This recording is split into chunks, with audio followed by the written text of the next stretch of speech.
गाय को रोटी खिलाने वाला और गाय को रोटी के साथ खाने वाले कभी भाई नहीं हो सकता। भाईचारा क्या देखेगा लाडले, चल आज से छोड़ दी गाय खरीदना।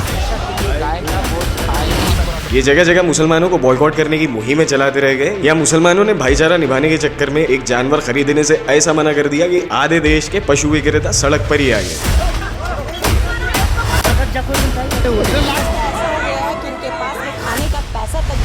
जितने भी किसान आज रो रहे हैं, कर्जों में फंस गए हैं, सुसाइड करने की बात कर रही है या सरकार को गालियां दे रहे हैं, इनकी इस हालत के जिम्मेदार आज मुसलमान नहीं बल्कि वो जाहिल किस्म के लोग हैं जो इस लीगल कैटल ट्रेड को भी जंग का मैदान बनाकर धर्म की आड़ में पॉलिटिक्स करके देश को 2 हिस्सों में बांटने में लगे हुए हैं।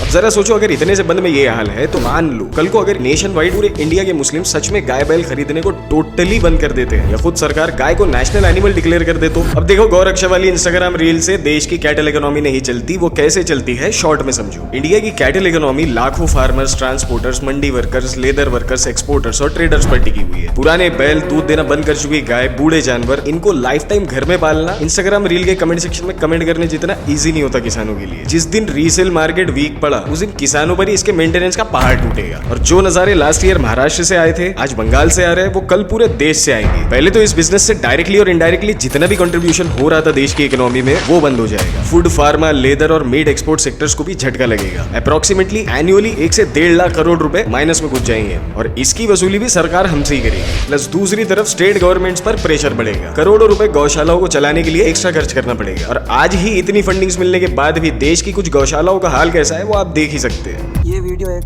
जोधपुर की गौशाला का है। मर्द गायों के साथ इस वक्त गाय बैठी है, कोई देखभाल नहीं कर रहा है। नोच नोच के गौ माता को खाएगा, जिंदा गौवंश को खिलाया है सब। ये छोटे छोटे बेचारे जो जन्म लिए हुए बच्चे, ये देखो ये पैर काटे हुए हैं, ये देखो। प्लस इस मूवमेंट के बाद जो हाल उन बेचारे जानवरों का होगा, इसका जिम्मेदार साफ साफ कौन रहेगा वो आप कमेंट्स में ही बताना। लेकिन इसका एक फायदा जरूर होगा कि गाय बचाने के नाम पर मुसलमानों के बच्चे नहीं कटेंगे और जिन लोगों के लिए गाय एक सेक्रेड एनिमल है वो लोग भी खुश हो जाएंगे। अब आप कहोगे कि लोगन मुसलमान तो बच जाएंगे, गौरक्षा की डिमांड करने वाले हमारे हिंदू भाई भी खुश हो जाएंगे, लेकिन उन गरीब किसानों का क्या?